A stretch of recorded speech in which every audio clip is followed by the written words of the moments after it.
Kebakaran melanda gedung Bapenda DKI Jakarta di Jalan Abdul Muiz, Gambir, Jakarta Pusat.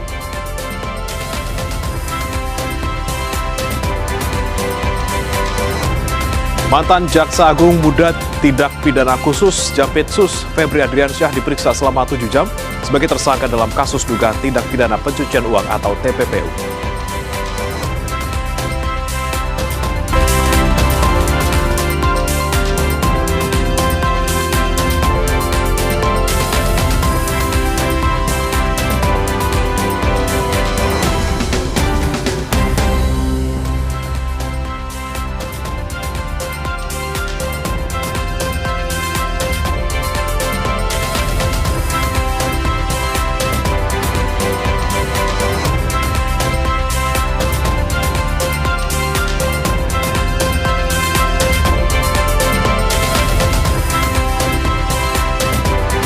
Halo, selamat pagi, apa kabar saudara di akhir pekan ini Sabtu 8 Agustus 2026.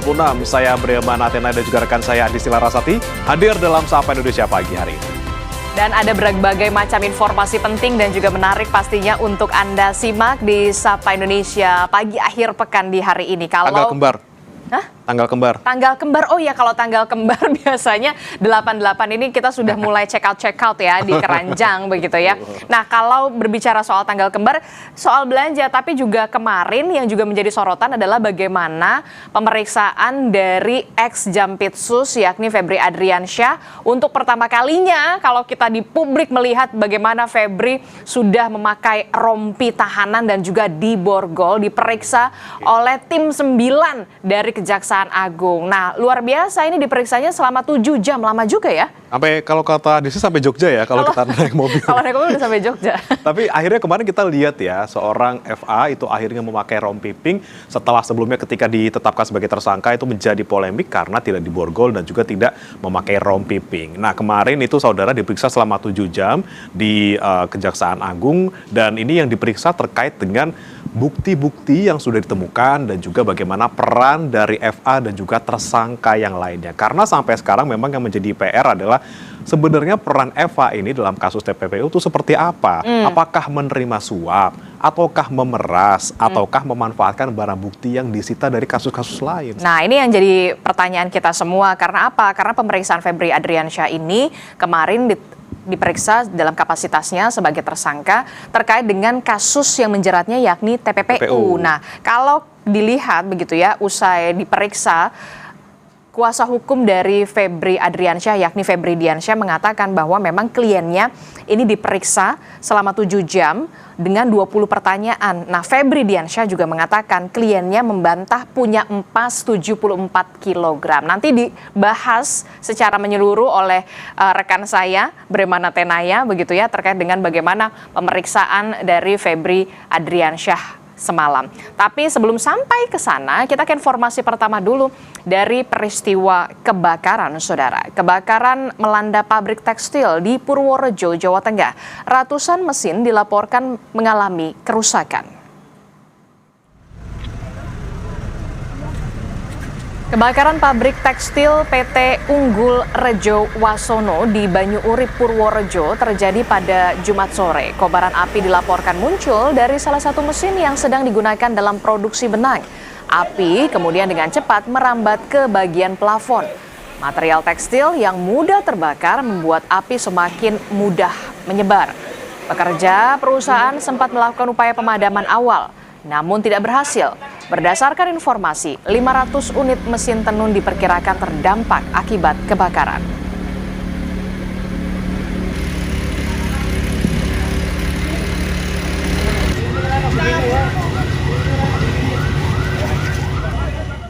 Kebakaran menghanguskan belasan kios di Pasar Teluk Dalam, Banjarmasin, Kalimantan Selatan. Api diduga dipicu kebocoran tabung gas. 843 13 SP8 di 1513 melaporkan. Kobaran api dengan cepat membesar dari sebuah warung lalapan dan merambat ke kios-kios di sekitarnya. Api pertama kali muncul saat pedagang hendak menyalakan kompor. Diduga tabung gas yang digunakan bocor sehingga memicu kebakaran. Akibat kebakaran ini, 17 kios di pasar ludes terbakar.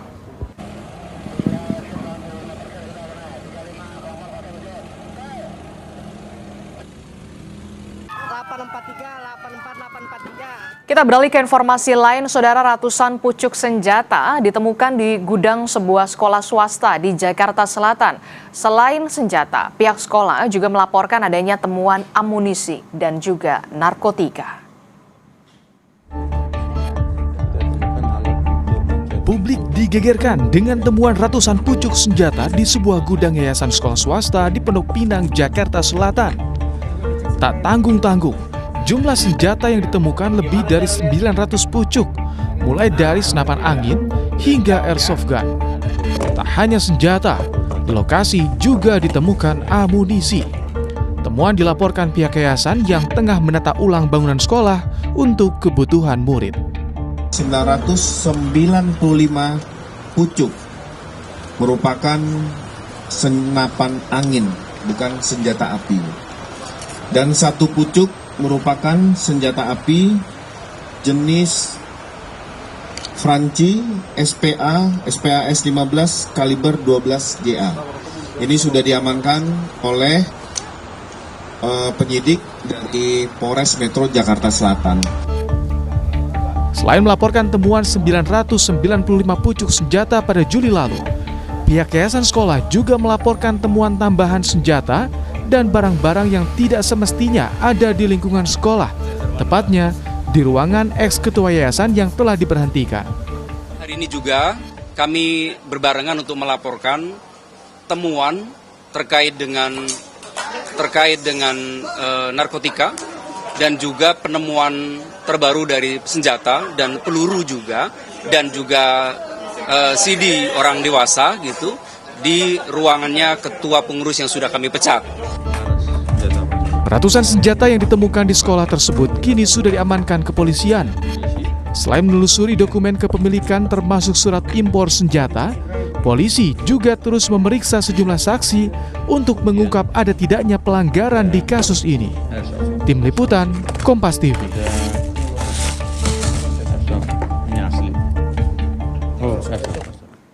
Penggerebekan sarang narkoba di Kabupaten Deli Serdang, Sumatera Utara diwarnai tembakan peringatan.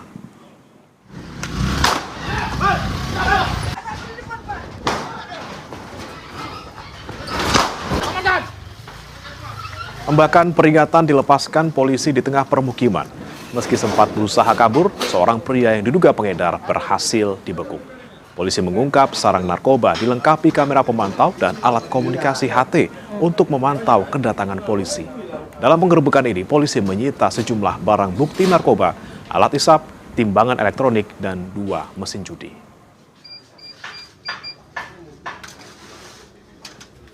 Di tempat ini, seperti teman-teman bisa lihat, adanya alat komunikasi ataupun HT sebagai pengawal ataupun penjaga tempat ini supaya tetap steril ataupun tidak bisa disentuh oleh aparat penegak hukum, yaitu kepolisian.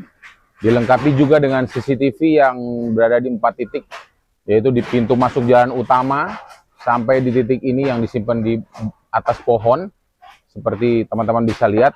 Dan ini menunjukkan bahwasannya tempat ini begitu nyaman dan dikontrol oleh seorang bandar. Di lokasi penggerebekan juga ditemukan mesin judi, dingdong, barang bukti narkoba, puluhan alat isap, dan juga timbangan elektrik. 1 pria diduga sebagai pengedar narkoba ditangkap.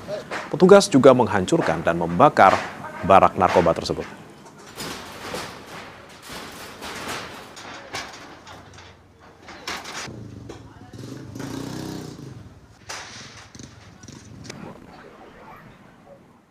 Saudara, jenazah seorang pria ditemukan di dalam bagasi mobil di Gerobokan, Jawa Tengah dalam kondisi terikat dan juga wajah tertutup plastik.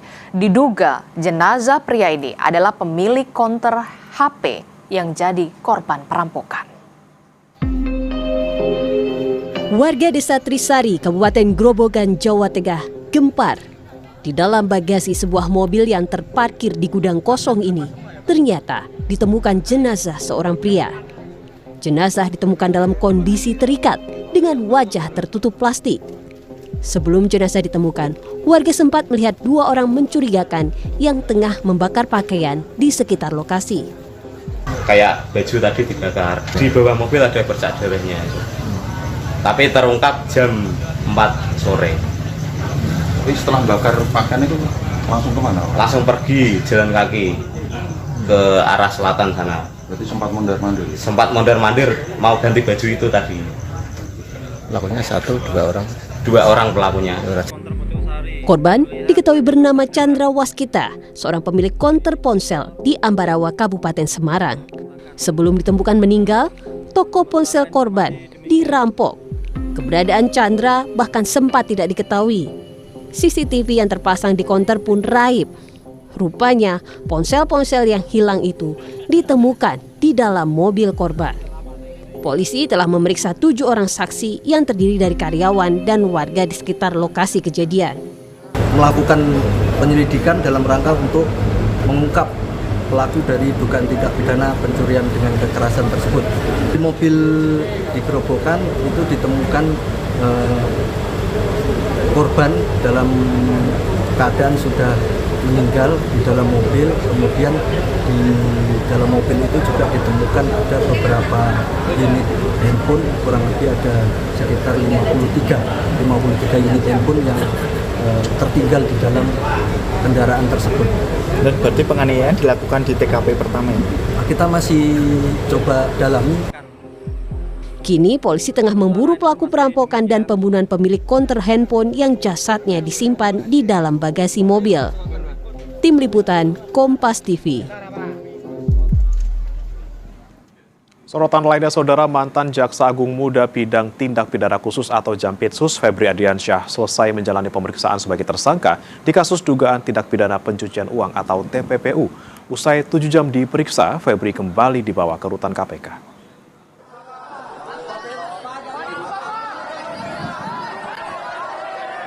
Dengan pengawalan ketat petugas TNI bersenjata lengkap, Febri Adriansyah keluar dari gedung utama Kejaksaan Agung.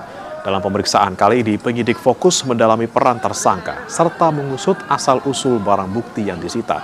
Di antaranya emas seberat 74 kg dan uang tunai senilai ratusan miliar rupiah hasil penggeledahan di sejumlah daerah.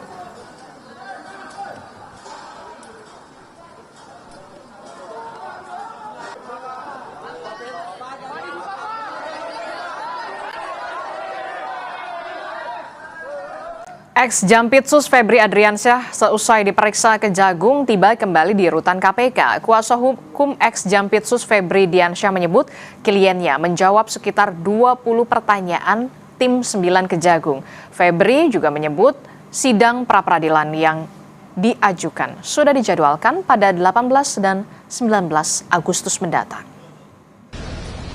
Kedatangan ini dan juga jawaban yang disampaikan, yang dijelaskan dalam proses pemeriksaan dari sekitar jam 2 tadi sampai dengan jam 8 ini itu menunjukkan bahwa Pak FA kooperatif dalam menjalani proses hukum ini. Jadi sekali lagi ditegaskan bahwa Pak FA kooperatif dalam menjalani proses hukum ini. Ada sekitar 20-an pertanyaan ya tadi, dan sebagian besar yang ditanya adalah lanjutan dari pemeriksaan awal sebagai tersangka sekitar tanggal 24 Juli ya. Hari Jumat saat penetapan tersangka beberapa waktu yang lalu. Jadi Pak FA sudah menjelaskan. Kapus Penkum Kejagung Anang Supriyatna menyebut pemeriksaan lanjutan tim 9 mendalami kasus dugaan TPPU yang menjerat ex-Jampitsus Febri Adriansyah. Penyidik Kejagung memanggil 5 orang dan dihadiri 3 orang, termasuk 2 tersangka. Menurut Kapus Penkum, pemeriksaan ini mendalami seluruh dokumen dan barang bukti dari hasil penggeledahan. Tim penyidik 9 telah melakukan pemanggilan dan pemeriksaan terjadwal hari ini itu pemeriksaan terkait dalam kasus tersangka FA dan ini ada 5 orang. Di mana dari 5 orang ini yang hadir 3, 2 tidak hadir dan nanti berikutnya akan dipanggil ulang. 3 ini termasuk di dalamnya ada 2 tersangka, saudara FA dan saudara NH. Dan yang bersangkutan diperiksa dalam dua kapasitas, baik sebagai tersangka maupun sebagai saksi. Nah, untuk saat ini yang jelas saat ini yang bersangkutan dalam pemeriksaan dan sampai sejauh ini kooperatif. Gitu. Apa saja yang di dalamnya, Pak? Ini kan ada beberapa kasus, Pak. Untuk hari ini tuh kasus yang mana, Pak? Yang jelas hari ini diperiksa kait dengan kasus TPPU dan terhadap TPPU-nya aja dengan perkara yang pidana asalnya perkara korupsi. Pak, tadi kan ada 2 tersangka ya, Pak, yang diperiksa ya, Pak? Iya, Eva dan NH. Oh, enggak. Masing-masing ini kan berbeda, terpisah. Yang jelas pendalaman terkait dengan barang bukti yang sudah kita dapat, baik yang berasal dari penyerahan dari tim penyidik Polri sebelumnya dan juga beberapa dokumen-dokumen barang bukti yang kita peroleh dari hasil penggeledahan tim penyidik tim 9, baik itu yang di Jakarta maupun di daerah Depok maupun di daerah Bandung kemarin. Saudara, informasi penting dan juga menarik lainnya masih akan kami hadirkan. Salah satunya ada peristiwa kebakaran yang melanda gedung Bapenda DKI Jakarta di Jalan Abdul Muiz Gambir, Jakarta Pusat. Informasi terkininya akan kami hadirkan dari lokasi. Usai jeda.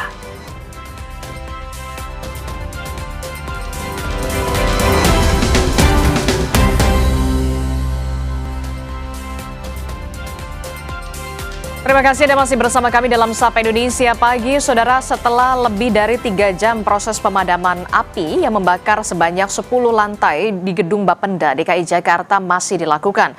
Petugas pemadam kebakaran masih berfokus pada pemadaman titik-titik api yang masih terlihat di beberapa lantai teratas di gedung Bapenda. Belum diketahui penyebab dan adanya korban jiwa dalam peristiwa ini.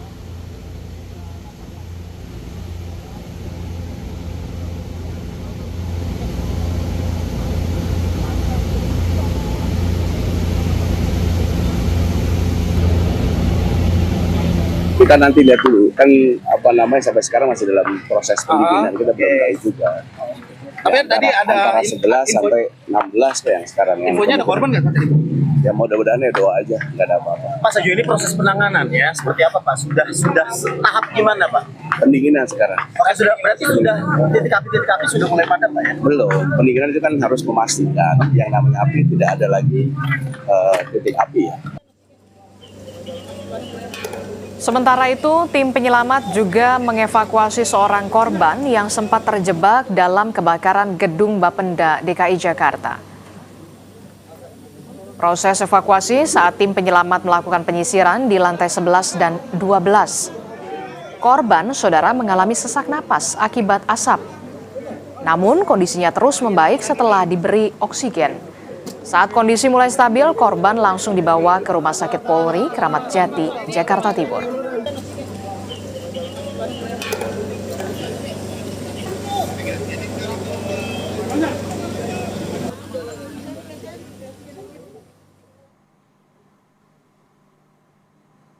Usai dinyatakan aman, Polres Metro Jakarta Pusat melakukan olah TKP, menyelidiki penyebab kebakaran gedung teknis Bapenda DKI Jakarta. 10 orang saksi telah diperiksa.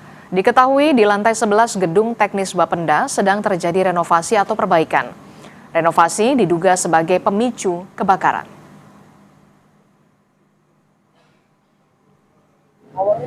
Kami masih akan memastikan, tadi ada yang menyampaikan berawal dari lantai 11, di mana di lantai 11 itu sedang melakukan renovasi. Namun untuk memastikan sumber api, tentunya nanti baik dari saksi-saksi dan Puslapor, Pusat Laboratorium Forensik Polri yang akan turun dan dapat menentukan. Kebakaran melanda gedung Bapenda DKI Jakarta di Jalan Abdul Muiz Gambir, Jakarta Pusat dilaporkan terjadi pada pukul 21.30 waktu Indonesia bagian Barat pada Jumat malam. Api diduga berasal dari lantai 11 yang kemudian menyambar ke lantai lain. 37 unit armada dengan 185 personil pemadam kebakaran dikerahkan ke lokasi untuk memadamkan api.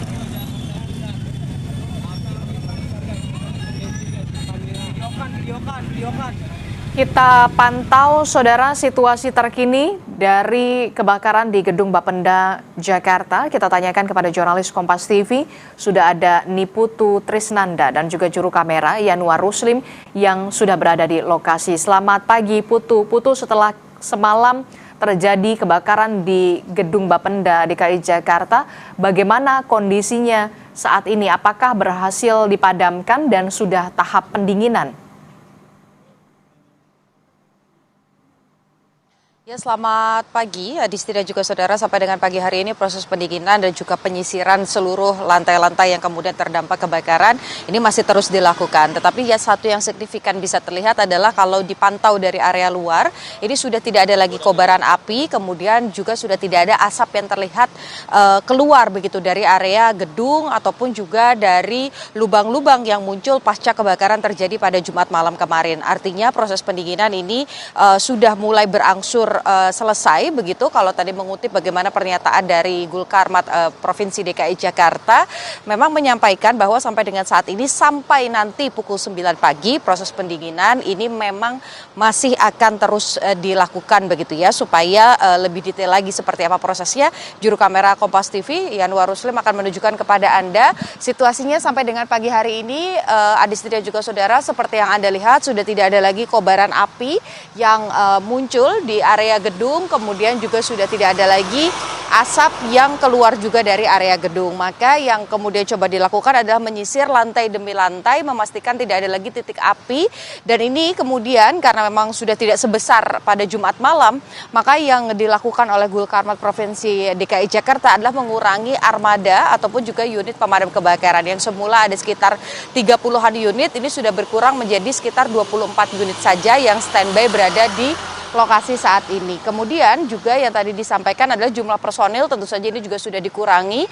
Artinya memang fokusnya adalah untuk memastikan tidak ada titik api. Kalau dari sisi polisi sendiri, Adisti dan juga saudara, ini memang menyampaikan bahwa proses olah TKP ini sudah dilakukan. Pemeriksaan saksi sudah dilakukan, ada 10 saksi yang diperiksa. Kemudian dugaan sementara ini memang muncul api atau titik api itu dari lantai 10 lantai 11 di mana di lantai tersebut terdapat titik renovasi. Tetapi memang kalau kita lihat begitu ya, sampai dengan pagi hari ini belum seluruhnya lantai ini disisir oleh pihak kepolisian. Oleh karena itu tadi disampaikan jika nanti sampai dengan pukul 9 pagi ini sudah dinyatakan sama sekali tidak ada titik api, sama sekali tidak ada kemudian asap, kemudian lantai-lantai ini juga kemudian bisa diperiksa oleh Lab 4 dari Mabes Polri, maka olah TKP secara menyeluruh ini baru bisa dilakukan.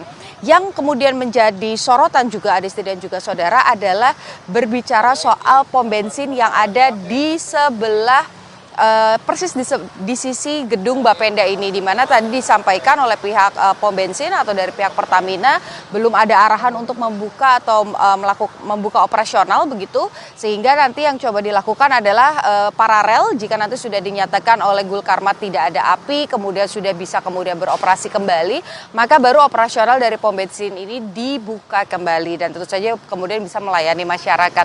Dan juga itu berlaku untuk jalanan atau ruas jalan yang tempat saya melaporkan saat ini, Adisti dan juga saudara, di mana ruas Jalan Abdul Muiz baik itu yang ke arah Harmoni ataupun juga menuju ke Tanah Abang ini tidak bisa dilewati baik itu oleh roda 4 ataupun juga roda 2. Nantinya akan ada pengalihan begitu ya, bisa menggunakan jalanan kecil di sisi sebelah Abdul Muiz sebagai alternatif atau diminta untuk memutar. Artinya bagi Anda yang nantinya akan kemudian melakukan aktivitas menuju ke Harmoni ataupun juga ke area Tanah Abang tapi melewati jalan-jalan Abdul Muiz, maka ini diharapkan untuk memilih jalur lain agar tidak kemudian terkena atau terjebak kemacetan ataupun juga penumpukan arus lalu lintas di kawasan ini, karena areanya masih ditutup sampai dengan proses semuanya ini dari mulai pendinginan, pemadaman dan lain-lainnya ini berhasil dilakukan. Terakhir, catatan terbaru tadi pukul 7:25 begitu ya, disampaikan oleh Gulkarmat bahwa korban sampai dengan saat ini hanya ada satu, yaitu yang dievakuasi, korban selamat dan sudah dibawa ke Rumah Sakit Tarakan.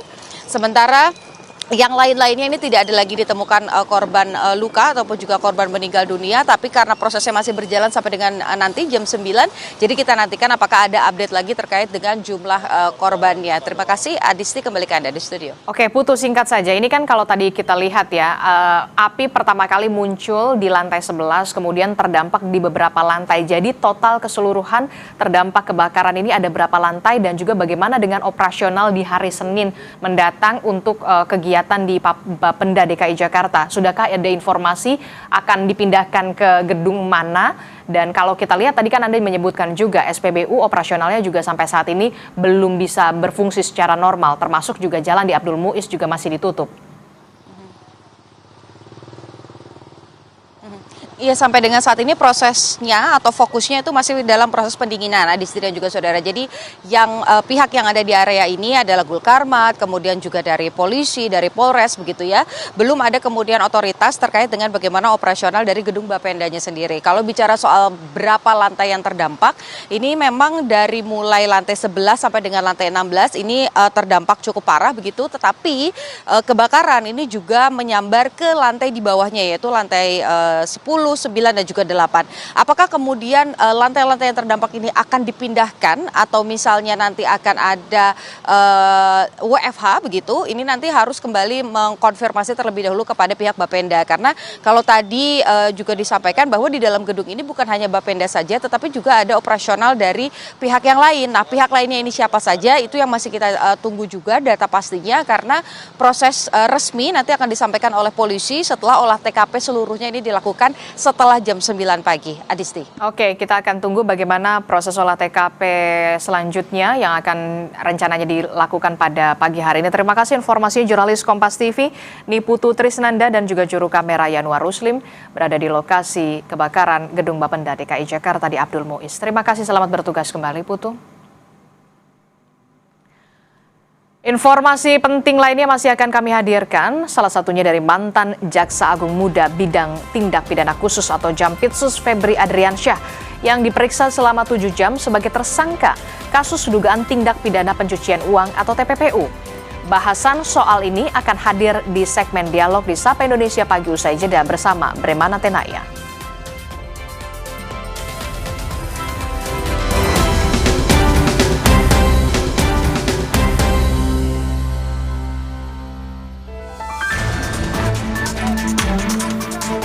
Pemeriksaan terhadap tersangka dalam perkara dugaan tindak pidana pencucian uang, yakni mantan Jaksa Agung Muda Pidana Khusus Kejaksaan Agung Febri Adriansyah, dilakukan pada Jumat kemarin. Kapuspenkum Kejagung, Anang Supriyatna menyebut, pemeriksaan lanjutan Tim 9 mendalami kasus dugaan TPPU yang menjerat ex-Jampitsus Febri Adriansyah. Penyidik Kejagung memanggil 5 orang dan dihadiri 3 orang, termasuk 2 tersangka. Menurut Kapuspenkum, pemeriksaan ini mendalami seluruh dokumen dan barang bukti dari hasil penggeledahan. Pemeriksaan terkait dalam kasus tersangka FA dan ini ada 5 orang. Di mana dari 5 orang ini yang hadir 3. 3 ini termasuk di dalamnya ada 2 tersangka. Saudara FA dan saudara NH. Dan yang bersangkutan diperiksa dalam 2 kapasitas, baik sebagai tersangka maupun sebagai saksi. Yang jelas pendalaman terkait dengan barang bukti yang sudah kita dapat, baik yang berasal dari penyerahan dari tim penyidik Polri sebelumnya dan juga beberapa dokumen-dokumen barang bukti yang kita peroleh dari hasil penggeledahan. Kuasa hukum ex-Jampitsus Febri Adriansyah menyebut kliennya menjawab sekitar 20 pertanyaan Tim 9 Kejagung. Febri bilang pihaknya berencana menghadirkan saksi yang meringankan. Sementara itu, sidang pra-peradilan yang diajukan sudah dijadwalkan pada 18 dan 19 Agustus mendatang. Ada sekitar 20-an pertanyaan ya tadi, dan sebagian besar yang ditanya adalah lanjutan dari pemeriksaan awal sebagai tersangka.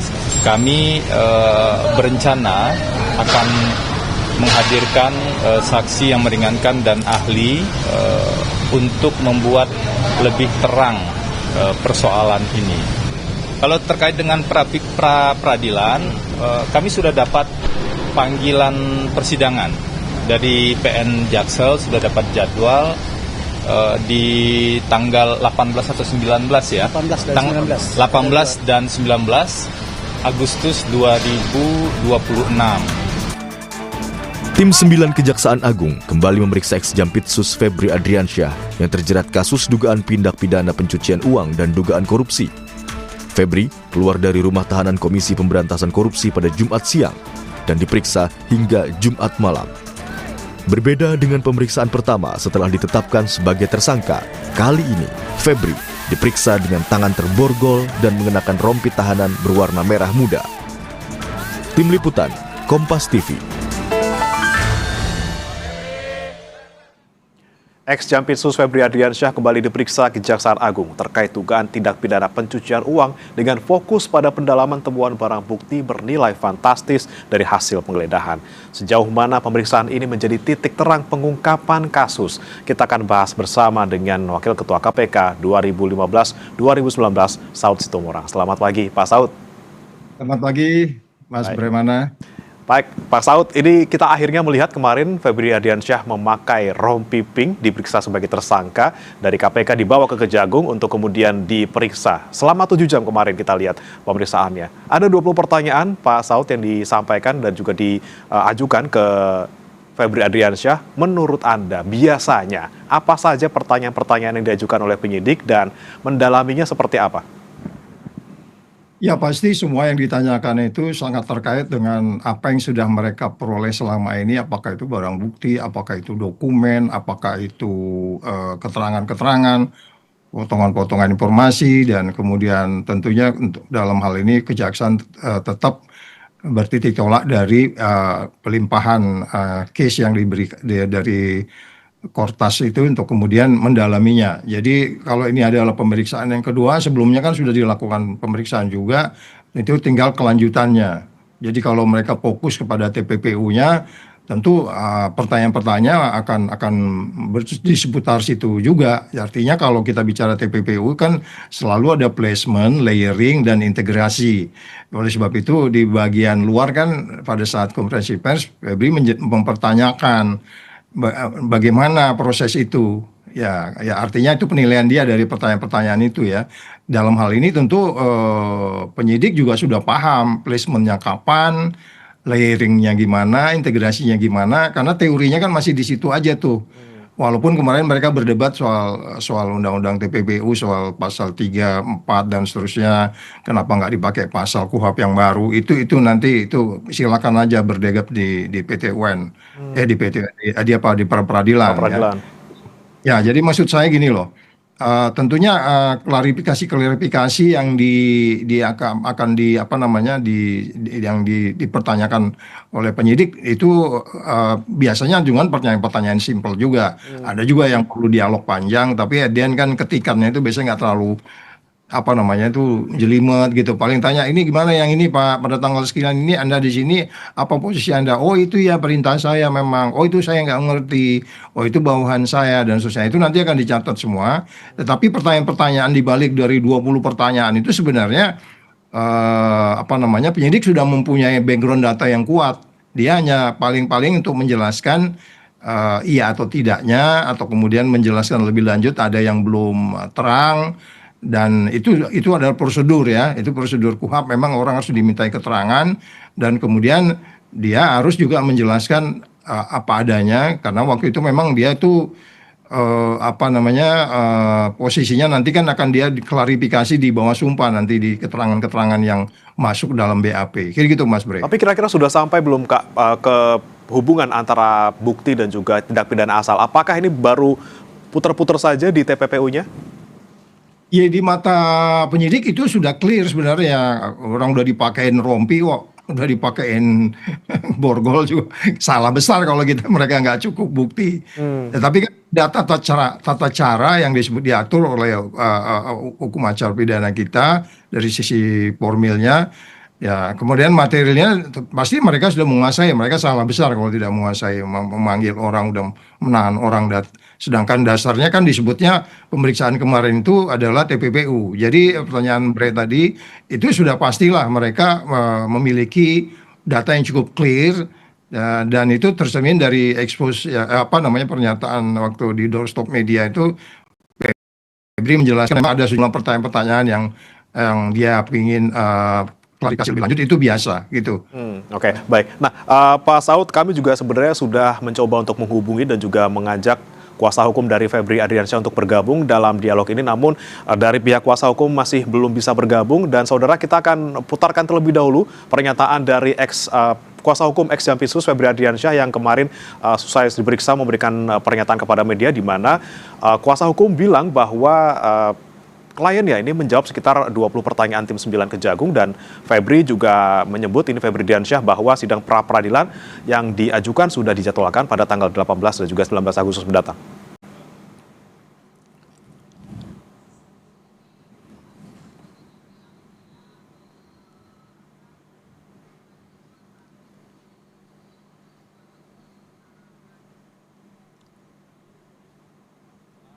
Pak FA kooperatif dalam menjalani proses hukum ini. Jadi sekali lagi ditegaskan bahwa Pak FA kooperatif dalam menjalani proses hukum ini. Ada sekitar 20-an pertanyaan ya tadi, dan sebagian besar yang ditanya adalah lanjutan dari pemeriksaan awal sebagai tersangka sekitar tanggal 24 Juli hari Jumat saat penetapan tersangka beberapa waktu yang lalu. Jadi Pak FA sudah menjelaskan apa yang ia ketahui tentu saja, dan ada salah satu poin juga yang tadi disampaikan, karena ini adalah hak dari tersangka, yaitu ditanya apakah ingin menghadirkan saksi atau ahli yang saksi meringankan atau ahli. Itu kan hak tersangka yang diatur di KUHP. Kami berencana akan menghadirkan saksi yang meringankan dan ahli untuk membuat lebih terang persoalan ini. Nah, isu yang lain saya pikir kalau terkait dengan proses pemeriksaan sebagai tersangka cukup sampai di sana.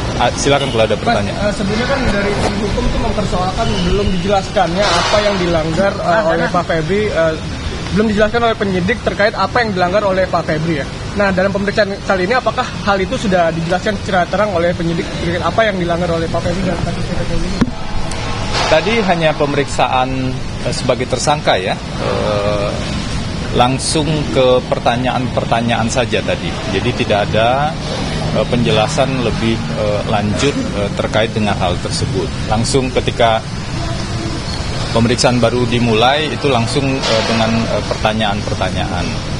Pemeriksaan tadi ada sempat jeda sebanyak 2 kali ya, seingat saya, yaitu jeda sholat asar sebentar dan maghrib ya, sholat maghrib. Setelah itu proses pemeriksaan dilanjutkan. Jadi dari siang sampai dengan malam semuanya adalah tanya jawab pertanyaan seperti itu. Pak, tadi saksi meringankan dan saksi ahli itu siapa saja Pak nanti? Nanti itu kami informasikan lebih lanjut. Kalau terkait dengan pra-peradilan, kami sudah dapat panggilan persidangan dari PN Jaksel, sudah dapat jadwal di tanggal 18 atau 19 ya. 18 dan 19 Agustus 2026.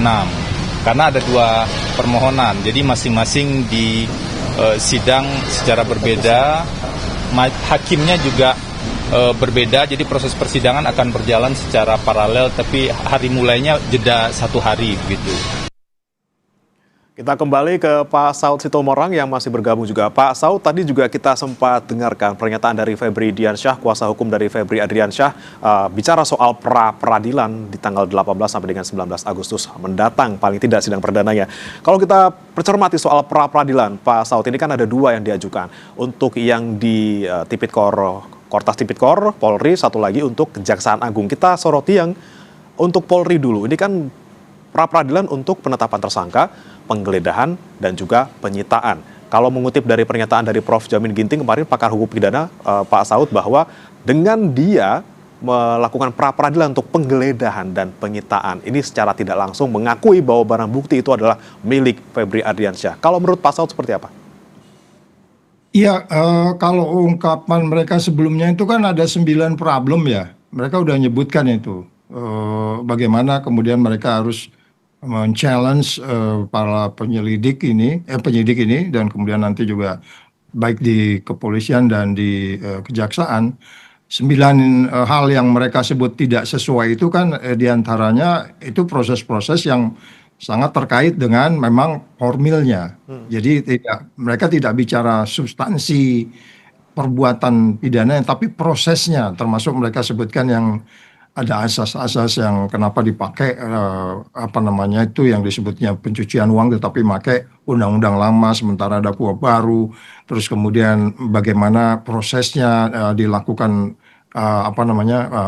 penindakannya dan seterusnya. Nah, itu memang ada beberapa yang menurut saya memang pada penyelidik ini harus bisa menjawab itu, menjelaskan itu. Dan pertanyaannya, bakal menang nggak Pak Saud? Ya, kita lihat bagaimana mereka bisa menjelaskan itu. Kalaupun umpamanya kemudian nanti itu dianggapnya proses harus diulang dari awal. Nah, yang kalau bolong-bolong atau carut-marut di sebelumnya di Kortas ini ya dibenahin di kejaksaan, dan mereka sudah mulai dari awal kan. Sepertinya memang dimulai dari awal lagi, ditanya lagi, ditahan lagi, baru dan seterusnya. Dan saya pikir itu nanti akan silakan hakim di Prapit untuk menjelaskannya, apakah kemudian mereka bertitik tolak kepada penentuan yang lama yang ditentukan oleh Kortas ini, atau kemudian masuk saja langsung ke proses yang ditentukan oleh pihak penyidik di kejaksaan. Jadi kalau melihat dari tuntutan 9 tuntutan yang mereka sebut itu memang itu arahnya tidak dominan ke arah yang disebutnya substansi atau materialnya ya. Memang mereka menyebutkan kenapa digunakan pasal ini, urutannya dan seterusnya. Dari 9 itu kan hanya bicara formilnya, gitu Mas Bre. Tapi kalau menurut Pak Saud, dari 9 poin tersebut, mana yang kemudian harus benar-benar jadi fokus dari penyidik supaya nanti di pra-peradilan tidak kalah? Oh ya, tentu diantaranya yang paling mungkin menjadi perdebatan adalah pasal yang digunakan ya, termasuk ya yang mereka sebut sebagai pasal lex paper reo itu.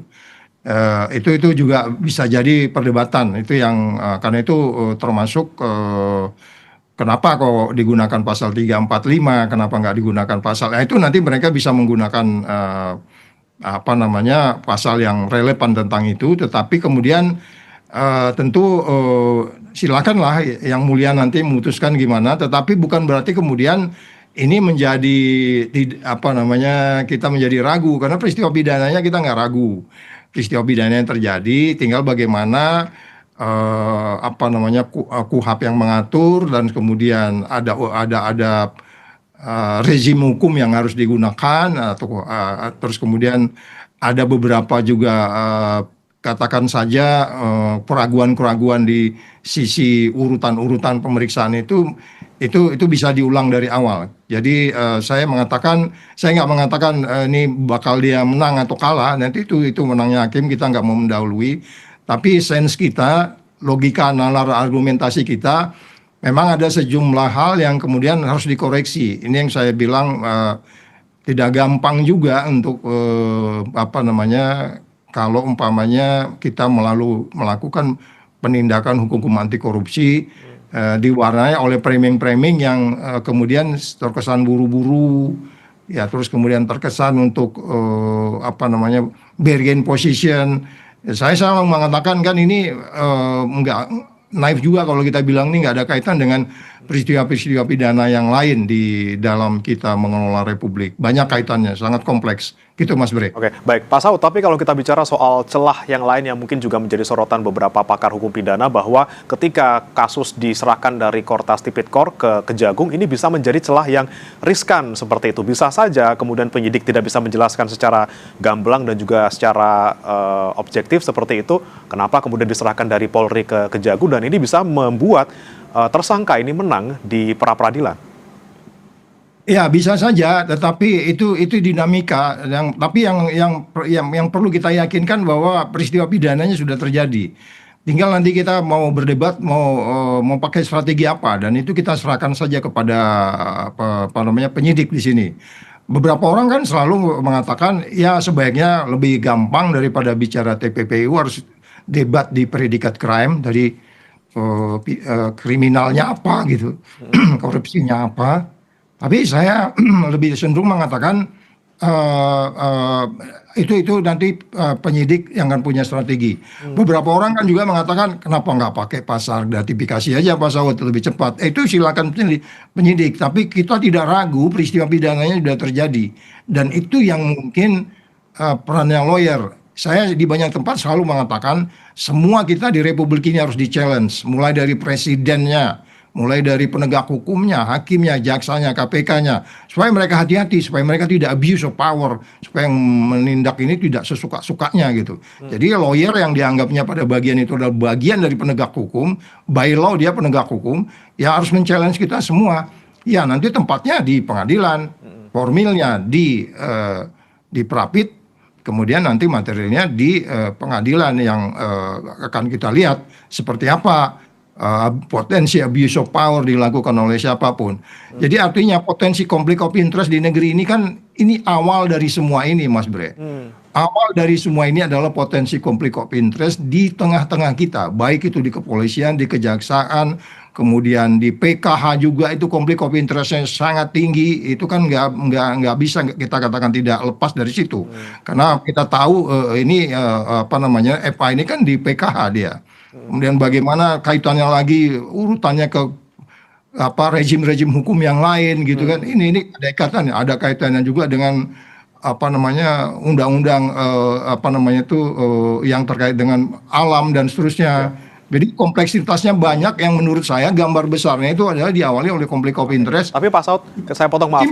Kalau untuk soal konflik of interest ini kemudian ketika Febri sudah dinonaktifkan sebagai jaksa paling tidak beberapa hari lalu, apakah ini membuat sedikit kita bisa lega bahwa tidak ada lagi atau berkurang nih konflik of interest-nya? Ya saya hanya mengatakan resikonya menjadi berkurang. Dari awal kan saya bilang bahwa kalau kita bicara lex spesialisnya KPK dengan mereka berwenang kan dia diminta tidak diminta. Ketika ada potensi konflik of interest seperti ini dia harus ngambil alih. Tapi kan itu juga nggak dijalankan. Sehingga orang bilang oh ini kan karena perintah presidennya katanya diserahkan ke sana. Akhirnya orang bilang lo gimana sih orang dia jahat di rumahnya terus dikembaliin ke rumahnya bukan malah diadili di tempat lain. Ini debat-debat seperti ini itu wisdom thinking yang saya bilang orang bilang oh, wisdom.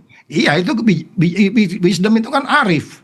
Kemarin saya pernah di debat juga kok bicara wisdom di dalam hukum. Ya hukum itu karena kita nggak wisdom makanya hukum kita kayak begini gitu. Karena konflik of interest tidak arif dia di dalam memutuskan setiap potensi peristiwa pidana gitu Bre. Oke. Kemudian Pak Saud, jika kita bicara soal kemungkinan pra-peradilan misalnya di Kejaksaan Agung ini tersangka menang seperti itu, apakah kemudian itu momen ya KPK masuk dan ambil alih penyidikan?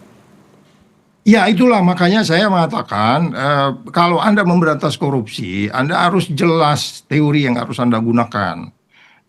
Coba aja Undang-Undang Cipta Kerja itu syarat dengan isu korupsi di dalamnya. Dan ini ada kaitan dengan Undang Cipta Kerja loh. Ini kan kaitan dengan PKH. Ya terus kemudian bagaimana beliau itu kemudian dinilai sebagai quote and quote yang Otman Paris bilang anak angkatnya siapa, anak baiknya dan segala macam.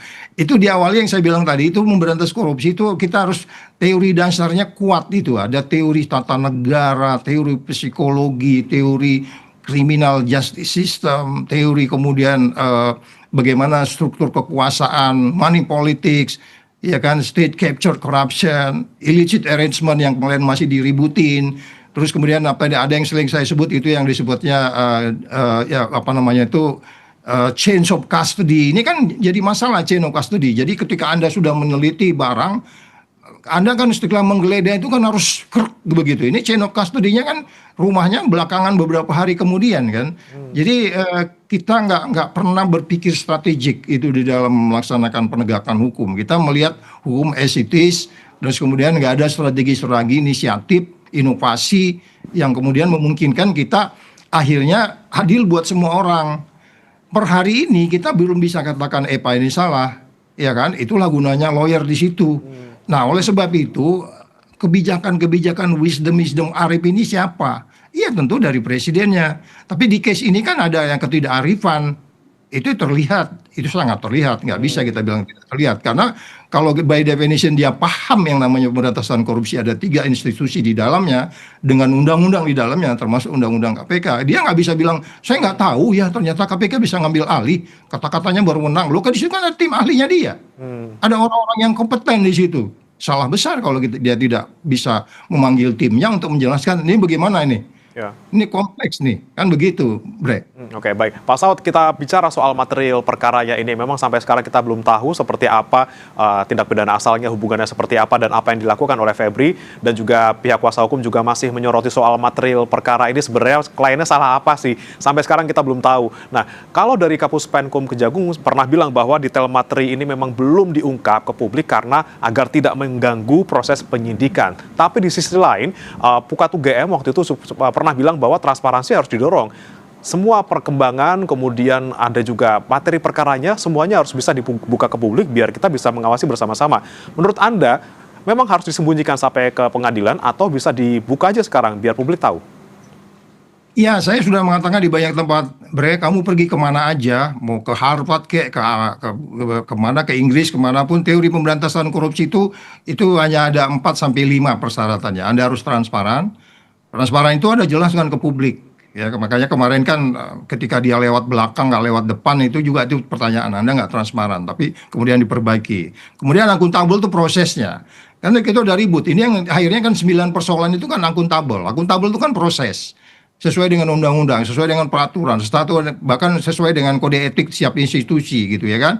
Baru kemudian Anda ada konflik of interest nggak? Baru kemudian Anda harus bisa melakukan ini dengan fair ya kan. Fair dilakukan pada siapapun, fair juga di mata rakyat. Jadi kalau ada persoalan-persoalan yang tertutup, ya tadi Anda melanggar asas yang pertama. Oke, mereka akan punya strategi. Mereka punya strategi yang kemudian ini jangan jadi, karena begini, at the end kan jaksa ini harus menang di peradilan, mereka harus punya strategi juga. Tetapi menjelaskan itu ke publik seperti kemarin prosesnya itu sudah baik gitu. Ada beberapa poin-poin, ada beberapa substansi, ada materi yang memang publik tidak perlu tahu. Nanti dijelaskan di pengadilan supaya kemudian proses ini lebih gampang. Yang paling penting kan ada target. Mereka kan dibatasi waktu juga untuk kemudian ini menjelaskannya nanti di pengadilan. Jadi ada beberapa poin yang memang tidak bisa diungkapkan ke publik, kita paham. Tetapi materi-materi seperti yang disebutkan lawyernya untuk kemudian dia men-challenge setiap penegak hukum, itu tujuan akhir dari hukum yang disebutnya equity before the law itu, due process of law. Jadi jangan kita juga terlalu cepat menuntut, harus terbuka kepada publik. Nanti kita lihat di pengadilan common sense kita peristiwa pidananya terjadi. Tinggal ini bagaimana proses ini secara elegan yang kita bilang itu untuk kemudian dijalankan. Jadi kita bisa paham juga kalau beberapa pembenaran tidak bisa dijelaskan ke publik karena alasan-alasan tertentu. Tetapi ada gambar besar yang harus diberikan kepada rakyat, ibarat dia melihat gambar, oh iya hutannya bagus, oh hutannya kumuh. Kan rakyat nggak perlu tahu ada ular-ular apa di bawah itu gitu kan. Yeah. Binatang apa di bawah itu yang lagi gigit-gigitin penyidik ini gitu kan. Itu nanti di hakim yang akan memutuskan gitu, Bre. Oke, jadi terbuka boleh, hati-hati boleh, tapi jangan sampai publik masih ngawang-ngawang ini kasusnya seperti apa. Paling tidak itu yang kita tunggu dari penyidik Kejagung untuk kasus ini, dan kita nantikan juga nanti pra-peradilan perdana sidangnya seperti apa di tanggal 18 dan juga 19. Terima kasih Pak Saud Sitomorang, Wakil Ketua KPK 2015-2019 sudah bergabung berbagi perspektif di Sapa Indonesia Pagi. Selamat pagi Pak Saud. Saudara jangan beranjak, kami masih akan kembali dengan sorotan lainnya dari mancanegara di mana Presiden Amerika Serikat Donald Trump mengklaim perang dengan Iran akan segera berakhir dan Teheran tidak dapat bertahan lebih lama lagi. Namun klaim dibantah Presiden Iran Masoud Pezeshkian yang menegaskan rakyat dan militer Iran memiliki ketahanan baja.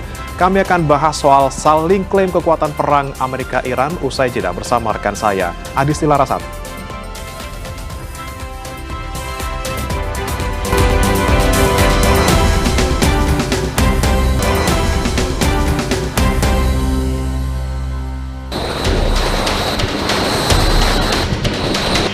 Course to 190. If you do not comply, we will compel compliance with force. Harapan meredanya konflik antara Amerika Serikat dan Iran kembali terbuka. Usai Presiden Amerika Serikat Donald Trump menyebut perang terhadap Iran akan segera selesai. Trump mengklaim Teheran tidak dapat bertahan lebih lama lagi. Trump juga bilang telah mengendalikan dan kesepakatan terkait Selat Hormuz akan tercapai dalam waktu dekat. Meski demikian, Trump mengakui Iran masih bisa menembakkan sesuatu ataupun menempatkan ranjau di Selat Hormuz. I think it's going to end pretty soon. I don't think they can go much longer. Yeah, please. Has a deal been reached to reopen the Strait of Hormuz? Well, I don't want to say it has been. It's sort of open right now. We control it, but they can always shoot something. They always have something or drop a mine. I think we're doing very well. I just, I'm involved in the negotiation. I think we're doing fine. It could be soon, yeah. Tapi klaim Trump yang menyebut Iran tak lagi bisa bertahan dibantah Teheran. Presiden Iran Masoud Pezeshkian menegaskan rakyat dan militer Iran memiliki ketahanan baja. Ia menambahkan Iran mampu menahan strategi tekanan maksimum oleh Amerika Serikat selama perang berlangsung. اینا انتظار داشتن سقوط کنه کشور. به خاطر همین فشارهایی که آوردن. و این در طول سالها اتفاق افتاده. به این دولت و اون دولت هم زیاد ربطی نداشته. این فشار رو می آوردن و اقتصاد ما رو روز به روز در محاق قرار میدادن، با مشکل مواجه میکرد. Dalam beberapa minggu terakhir, Amerika Serikat dan Iran saling melancarkan serangan militer. Washington menargetkan situs militer milik Korps Garda Revolusi Iran, sementara Teheran membalas dengan menargetkan fasilitas militer AS di beberapa negara Teluk. Eskalasi ini dipicu oleh jalan buntu perundingan damai serta perbedaan pendapat mengenai jaminan keamanan dan navigasi Selat Hormuz.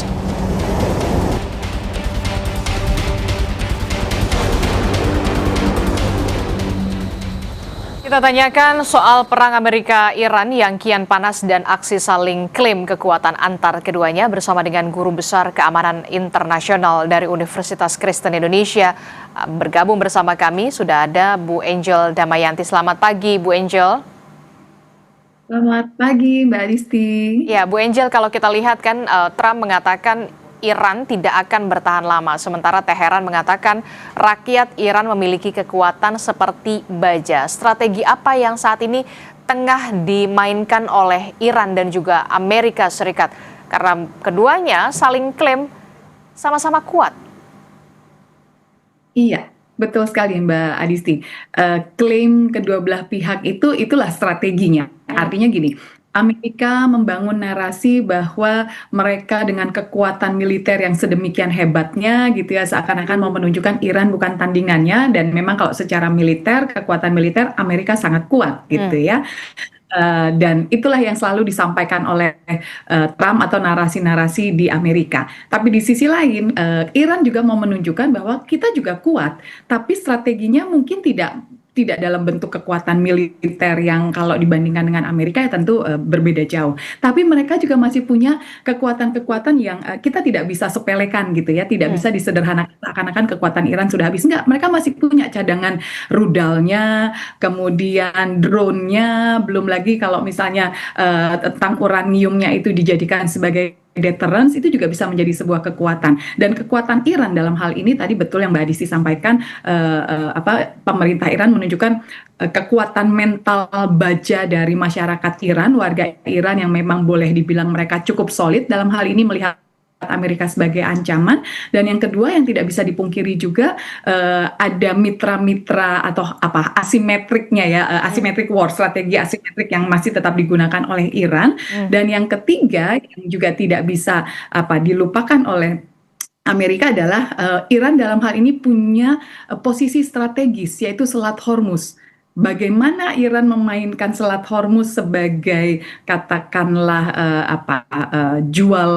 istilahnya bargaining positionnya Iran gitu ya, itu membuat Iran sulit untuk dibantah kekuatannya, dan Iran sebenarnya tidak harus dengan strategi mengalahkan Amerika. Kalau Amerika mungkin mudah dengan menyerang Iran, Amerika bisa klaim dia mengalahkan Iran karena kekuatan militer. Tapi Iran sebenarnya cukup dengan statement bahwa kami membuat perang ini lebih lama saja, Amerika akan kehilangan banyak. Biaya perang terlalu besar gitu. Belum lagi biaya politik di dalam negeri untuk Trump itu juga sangat besar. Nah, dengan klaim-klaim inilah sebenarnya yaitu strategi dari masing-masing pihak untuk menyatakan bahwa dirinya, baik Amerika maupun Iran dalam hal ini, mereka menang gitu menurut versi mereka masing-masing. Begitu Mbak Disti. Oke, saling klaim ini merupakan salah satu bentuk taktik ataupun strategi yang dilakukan oleh baik itu Amerika Serikat dan juga Iran untuk bisa saling klaim sama-sama menang atau posisinya kuat dalam hal ini. Tapi bisa dikatakan ini merupakan taktik psikologis juga nggak sih Bu Angel antar kedua negara untuk memengaruhi lawan? Dalam tanda kutip ya cywar lah. Betul, betul sekali Mbak Disi. Ini cywar, artinya psikologis tekanan terhadap lawan dan juga bentuk membangun kepercayaan publik di dalam negeri. Terutama khususnya untuk Amerika hari ini gitu ya, Trump karena menjelang pemilu sela dan sebagainya. Artinya bisa keluar cywarnya ini, artinya mengancam, mengintimidasi pihak lawan, sekaligus menunjukkan bahwa kami kuat, kami tidak sesederhana itu untuk dikalahkan. Dan ke dalam negeri juga Iran juga sebenarnya kan sempat ada sedikit perbedaan walaupun tujuannya sama, tujuan strategisnya sama gitu ya, publik di dalam Iran ingin menyelesaikan masalah dengan Amerika atau menganggap Amerika ini sebagai ancaman dan musuh, tapi caranya bisa jadi berbeda-beda gitu. Nah, sehingga klaim-klaim ini sebenarnya digunakan oleh pemerintah Iran untuk menyatukan pandangan dari warga Iran bahwa kita punya musuh yang sama dan kita tidak mudah dikalahkan. Nah gitu. Jadi selain cywar keluar, tapi juga membangun trust untuk publik di dalam negerinya. Begitu Mbak Disti. Oke, menarik kalau dari sisi Iran ini adalah klaim untuk bisa menjaga kesolidan di dalam negeri begitu ya, antara pemerintah dan juga warganya. Tapi kemudian untuk Amerika Serikat ini dilakukan Trump untuk bisa dalam tanda kutip adalah meyakinkan masyarakat Amerika Serikat menuju pemilu sela. Apakah ini cukup efektif dilakukan oleh Trump untuk bisa dalam tanda kutip lagi mengamankan pemilu sela dari Donald Trump ini? Itu pertanyaan yang menarik Mbak Disti. Karena gini, kepercayaan publik terhadap Trump hari ini masih tetap merosot gitu ya, masih tetap turun gitu. Belum ada titik balik yang membuat Trump naik lagi di atas 30%. Karena Trump bukan saja menghadapi oposisi dari Partai Demokrat yang paling besar, tapi di dalam Partai Republiknya sendiri juga mulai ada perpecahan nih. Perpecahan itu dalam arti gini, ada yang memang masih sangat mendukung Trump untuk segera katakanlah mengalahkan Iran gitu ya, atau membuat Iran tidak lagi melawan karena Iran benar-benar dianggap sebagai ancaman gitu. Tapi ada pihak-pihak lain masih dalam Partai Republik juga yang melihat bahwa sudahlah, yang tujuan kita bukan untuk menghancurkan Iran, bukan untuk mengalahkan Iran gitu, karena terlalu besar biaya untuk mengalahkan Iran. Mari gunakan saja jalur diplomasi, negosiasi, karena yang terpenting adalah kebutuhan akan Selat Hormuz dibuka, kebutuhan energi yang harus melintasi Selat Hormuz yang akan mencapai Amerika gitu, sehingga perekonomian bisa stabil dan inflasi juga bisa ditekan gitu, sehingga tadi publik secara ekonomi tenang. Dan ini perang itu kan memakan juga selain biaya juga korban nyawa ya Mbak ya. Nah ini yang dicegah juga oleh masyarakat atau warga Amerika yang melihat bahwa jangan lagi ada korban dari warga Amerika atau tentara-tentara Amerika. Nah itu yang di dalam Republiknya sendiri juga mulai ada perpecahan. Begitu Mbak Disti. Oke, ada gejolak juga di dalam masyarakat dari Amerika Serikat yang kemudian menginginkan sudahi saja dari peperangan antara Amerika Serikat dan juga Iran, kembali lagi ke meja diplomasi. Tapi untuk situasi yang saat ini terjadi, kalau kita lihat kan Amerika Serikat dan juga Iran sama-sama masih panas lah ibaratnya ini ya. Apakah mungkin potensi kembali ke meja perundingan ini bisa kembali terjadi setelah kita tahu Iran dan juga Oman sudah bersepakat soal perubahan jalur pelayaran di Selat Hormuz. Oke, nah ini menariknya Mbak. Jadi walaupun Amerika dan Iran sama-sama mempersepsikan kedua belah pihak ini sebagai ancaman dan Amerika menggunakan kekuatan militer untuk mencoba melemahkan Iran, begitu juga sebaliknya Iran mencoba mengganggu Amerika dengan ya rudal-rudal kecil, tapi itu akan membuat biaya perang di Amerika menjadi lebih besar. Tapi keduanya sebenarnya punya kesamaan concern, punya perhatian yang sama bahwa keduanya memang ingin perang berhenti. Mereka tidak ingin perang berkepanjangan sebenarnya, selain karena biaya tadi juga inflasi di dalam negeri masing-masing tuh tinggi. Di Iran juga inflasinya besar Mbak, bisa 2-3 kali lipat harga itu gitu. Perekonomian harga naik cukup banyak dan warga juga sudah sudah resah lah dengan kondisi ekonomi di dalam negeri. Dengan kata lain supaya dua-duanya punya harapan perang harus segera selesai supaya tidak menjadi lebih besar, tidak menjadi lebih panjang, dan tidak menimbulkan efek-efek yang jauh lebih besar daripada yang hari ini kita hadapi. Nah, memang harapannya diplomasi tadi, negosiasi tadi, mediasi tadi. Nah, cuma memang ada sekali lagi beda strateginya. Amerika seperti menggunakan coercive diplomacy gitu ya, yang kalau bahasanya Al Capone, you can get further with talk and gun. Jadi kamu bisa dapat lebih banyak dengan kamu ngomong, mediasi, diplomasi, dan senjata. Nah, di sisi lain, Iran melihat apa yang dilakukan oleh Amerika ini justru menurunkan kredibilitas dan kepercayaan Iran terhadap Amerika. Padahal kata kunci untuk bisa diplomasi, bernegosiasi adalah saling percaya. Nah, ini yang menjadi repot nih. Walaupun saya tetap percaya diplomasi, negosiasi masih sangat dimungkinkan dan dua-duanya sangat membutuhkan, tapi bagaimana membangun saling percaya di antara kedua belah pihak, itu tugas berat mediator. Oman terutama gitu ya, Qatar atau beberapa negara lain yang terlibat di dalamnya, itu harus dijaga. Begitu Mbak Disti. Oke, menarik sekali. Harus ada kunci trust di sana, kepercayaan antara Amerika Serikat dan juga Iran. Inilah yang kemudian masih menjadi tanda tanya begitu ya, apalagi setelah kita tahu Ketua Parlemen Iran Mohammad Ghalibaf menyebut Trump ini sering berdiplomasi sandiwara. Nah, mungkinkah terjadi trust antara Amerika Serikat dan juga Iran? Kalau kita lihat ya di belakang panggung lah begitu, kalau di depan panggung kan kita lihat ya rasa-rasanya kok ya panas betul begitu saat ini kondisinya. Tapi upaya apa yang bisa dilakukan oleh Amerika Serikat dan juga Iran dibantu oleh negara-negara lain yang untuk bisa kembali keduanya ke meja perundingan untuk berdiplomasi? Yes, itu dia Mbak Adisti. Itulah tugas beratnya mediator gitu ya, tugas beratnya Oman dan beberapa negara lain, Pakistan misalnya yang memang ingin mewujudkan negosiasi ini berjalan dengan baik. Toh memang sejauh ini sebenarnya kesepakatan-kesepakatan itu dilakukan melalui pihak ketiga di belakang layar gitu ya. Oman dan Iran sebenarnya sudah banyak bicara, sudah menyusun draft seperti yang tadi Mbak Adisti sampaikan, membuat menyepakati jalur-jalur mana yang boleh dilewati untuk Selat Hormuz ini gitu ya, sehingga artinya ada dibuka tapi terbatas gitu. Nah, ini yang sedang disepakati.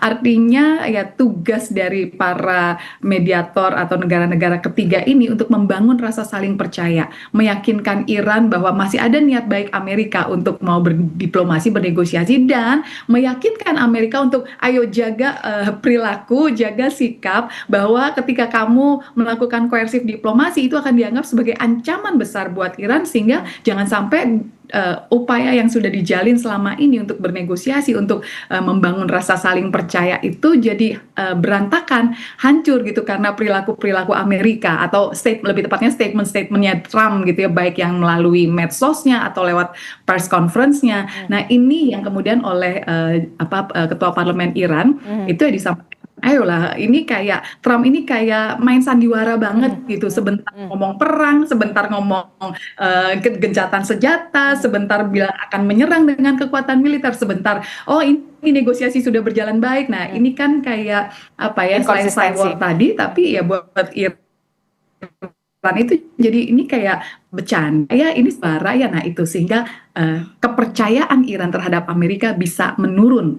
Begitu Mbak Oke, Adisti. kuncinya untuk adanya kesepakatan kembali lagi ke meja perundingan untuk berdiplomasi adalah saling kepercayaan, saling percaya antara Amerika Serikat dan juga Iran. Tentu ini menjadi tugas berat bagi negara-negara ketiga yang berfungsi untuk bisa memediasi antara Amerika Serikat dan juga Iran ke depannya. Terima kasih Guru Besar Keamanan Internasional dari Universitas Kristen Indonesia, Bu Angel Damayanti telah bergabung bersama kami, meluangkan waktunya untuk bagaimana perspektif ini. Terima kasih, selamat pagi. Terima kasih Mbak Adisti.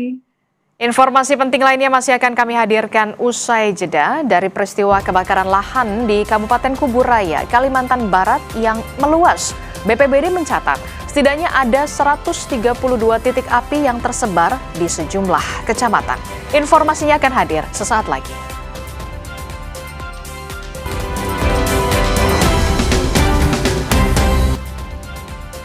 Kebakaran lahan di Kabupaten Kuburaya, Kalimantan Barat meluas. BPBD mencatat ada 132 titik api yang tersebar di sejumlah kecamatan. Kebakaran lahan meluas di wilayah Kuburaya, Saudara, per 6 Agustus 2026 tercatat ada 132 titik api yang tersebar di sejumlah kecamatan. Sulitnya sumber air dan lahan gambut mudah terbakar di musim kemarau menjadi penyebab kebakaran lahan sulit dipadamkan. Hingga saat ini upaya pemadaman terus dilakukan, baik melalui darat maupun udara dengan waterbombing.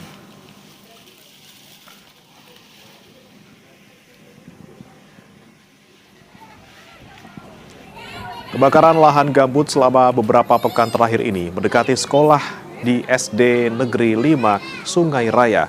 Jika kebakaran mendekat dan asap masuk ke ruangan kelas, para siswa terpaksa dipulangkan. Dekatnya gedung sekolah SDN 5 Sungai Raya ke lokasi karhutla membuat halaman sekolah juga digunakan sebagai lokasi posko lapangan pemadaman karhutla Kabupaten Kuburaya.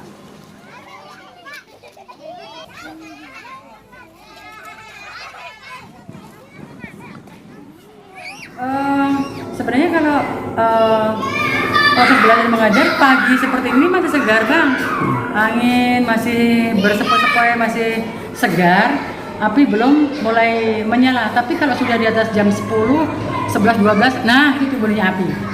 Saat terjadi asap yang arahnya ke sini dan debu luar biasa itu kami pulangkan anak-anak. Sementara itu BNPB menyebut kebakaran hutan dan lahan yang kian meluas di Kuburaya, 99% disebabkan ulah manusia. Hal ini juga dipicu aturan daerah atau Perda yang membolehkan warga membakar lahan seluas 2 hektar untuk pembukaan kebun. Kalau kami lihat di sepanjang jalan, memang 99% ini lahan ini karena ulah manusia. Mungkin karena ada peraturan Perda yang membolehkan untuk membakar 2 hektar ya untuk jadikan kebun. Tapi tentunya peraturan itu tidak hanya berbunyi seperti itu. Ada syarat-syaratnya, harus ditungguin sehingga api tidak melebar kemana-mana. Tapi yang terjadi ketika sudah dibakar, kemudian dikira sudah padam. Informasi selengkapnya soal kebakaran hutan dan lahan di Kuburaya, Kalimantan Barat, kita tanyakan kepada jurnalis Kompas TV Dion Feryadi dan juru kamera Nasruddin. Selamat pagi Dion, bagaimana kondisi kebakaran hutan dan lahan di sana? Apakah titik api sudah berkurang atau justru kian meluas? Ya, bagaimana dan saudara dapat saya sampaikan kebakaran hutan dan lahan di Provinsi Kalimantan Barat hari ini masih mengancam beberapa daerah. Satu di antaranya di lokasi yang saya berdiri saat ini berada di Desa Limbung, Kecamatan Sungai Raya, Kabupaten Kuburaya. Nah, bisa dilihat saudara di sebelah kanan saya beberapa lokasi ini masih terjadi kebakaran hutan dan lahan dan kepulan asap masih keluar dari dalam tanah. Menurut warga tadi saya sempat berbicara sebentar bahwa ini sudah terjadi hampir sebulan terakhir dan diperkirakan bahwa lokasi ini sudah terbakar itu sekitar 40 hektar. Ya, bagaimana? Ya, 40 hektar di sekitar lokasi Anda terbakar, tapi kalau kita bicara soal satu Kuburaya Dion, apakah titik-titik api ini sudah mulai berkurang? Ya, Prina, titik-titik api di sini justru sepertinya dilihat sudah beberapa kali dilakukan pemadaman oleh petugas. Namun petugas mengaku setelah dilakukan pemadam, kemudian api kembali muncul dan cukup untuk di lokasi ini cukup melebar, Prima. Oke, masih meluas dan juga sulit dipadamkan. Tapi juga ada pernyataan dari BNPB yang bilang bahwa kebakaran hutan di Kubu Raya 99% akibat ulah manusia karena ada perda yang membolehkan warga membakar lahan untuk pembukaan kebun seluas 2 hektar. Apakah ada respons dari Pemda terkait dengan pernyataan tersebut? Nah, ya, Prima, kami belum konfirmasi, namun dapat saya sampaikan bahwa memang pemerintah Provinsi Kalimantan Barat memiliki perda tentang memperbolehkan warga untuk membuka lahan yaitu maksimal 2 hektar. Namun ketentuan ini memiliki syarat dalam pembakaran lahan. Luas lahan maksimal hanya 2 hektar per kepala keluarga. Kemudian warga wajib membuat sekat untuk mencegah api agar tidak menjalar ke mana-mana. Selanjutnya aturan dilarang keras menerapkannya di lahan gambut, termasuk bahwa ini lokasi adalah lahan gambut. Kemudian Dion, untuk warga yang terdampak misalnya, apakah ada upaya evakuasi maupun upaya misalnya pengobatan bagi mereka yang terdampak asap karhutla ini? Nah, di depan saya berdiri ini juga berseberangan dengan salah satu sekolah yang terdampak. Menurut guru kemarin, setiap lokasi ini kebakaran parah, bahkan kepulan api yang cukup tebal, guru terpaksa memulangkan murid lebih awal dari basah. Oke, baik. Ada upaya untuk memulangkan murid yang sekolahnya dekat dengan wilayah yang terdampak karhutla. Tapi untuk warga sekitarnya, Dion, apakah juga ada misalnya upaya untuk mengalihkan warga ke tempat yang lebih aman misalnya, atau ada posko kesehatan khusus yang disiapkan? Nah, sampai saat ini di lokasi saya berdiri sepertinya belum ada. Namun di titik ini baru aja diresmikan posko lapangan untuk pemadam yang dilakukan Basarnas Penanggulangan Bencana. Terkait warga, mungkin himbauan dari pemerintah untuk menjauh di lokasi kebakaran hutan dan tidak melakukan pembakaran yang dapat menyebabkan pembakaran menjadi meluas. Baik, upaya pemadaman terus dilakukan meskipun memang sampai sekarang belum bisa dikendalikan secara maksimal. Terima kasih jurnalis Kompas TV Dion Feryadi dan juga juru kamera Nasruddin dari Kubu Raya, Kalimantan Barat. Saudara, informasi lainnya akan hadir usai jeda. Satu ekosistem, satu arah baru pariwisata Indonesia. Apa dampak super merger aviasi dan pariwisata di bawah payung InJourney bagi Indonesia? Mampukah Indonesia punya bandara sekelas Changi hingga mampu menarik wisatawan sampai Borobudur? Kompas Bisnis akan mengulasnya bersama dengan Direktur Utama InJourney, Maya Watono.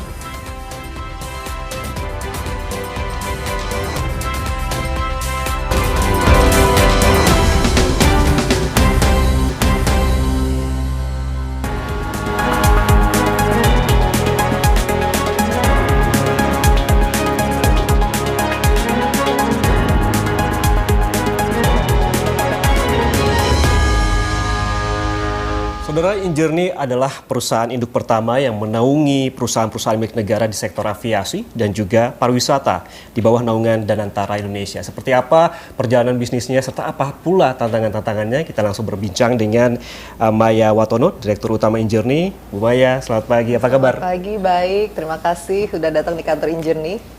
Terima kasih juga sudah mendapat kesempatan untuk main-main. Nah, sebelum saya datang tadi, Bu Maya, untuk main-main di kantor InJourney, saya sempat browsing-browsing dulu ke situsnya InJourney. Saya melihat ada angka-angka di sini seperti ini. Ada namanya InJourney in numbers. Ada angka 1,2 juta pergerakan pesawat, ada 156 juta total penumpang dan lain-lain.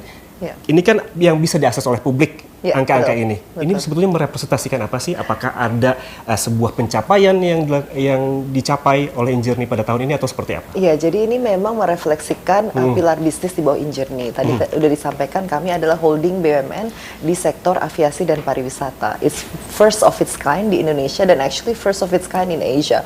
Jadi memang ini suatu bisnis model yang cukup unik di Indonesia. Kenapa Injourney ini dibangun dan ini adalah tahun kelima kami dibangun karena memang ekosistem aviasi dan pariwisata Indonesia ini harus diintegrasikan sehingga yang sebelumnya bekerja secara silo dapat bekerja secara integrasi. Dengan itu kita bisa melakukan transformasi di berbagai lini bisnis. Yang tadi disebutkan angka-angkanya let's say 156 juta penumpang, itu adalah 156 juta traffic bandara yang kami kelola. Jadi kami mengelola 37 bandara seluruh Indonesia di bawah Injourney Airports atau Angkasa Pura Indonesia, dan itu pun adalah merger dari Angkasa Pura 1 dan Angkasa Pura 2 yang dulu memanage Indonesia Timur dan Barat, lalu kita merger menjadi Angkasa Pura Indonesia, Injourney Airports. Dan itu kenapa harus dilakukan? Karena dengan adanya penggabungan kita bisa melakukan berbagai transformasi di bandara yang hopefully publik juga sudah melihat berbagai transformasi yang kami lakukan di bandara, terutama Soekarno-Hatta dan Igusti Ngurah Rai sebagai dua bandara terbesar.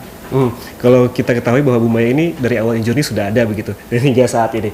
Kalau dari awal Termasuk pendiri pertama Injourney. Oke, kalau kita melihat hal itu ya, Bu, apa sih sebetulnya yang menjadi entah itu tantangannya, berarti sudah sangat paham betul dari awal hingga saat ini, dan juga pencapaian dan juga transformasi terobosan-terobosannya. Transformasi yang bisa di-highlight saja selama 5 tahun terakhir ini apa? Ya, jadi memang saat kami mendapatkan penugasan waktu itu saya dengan Pak Doni Oskaria yang sekarang adalah Kepala BP BUMN dan juga COO Danantara.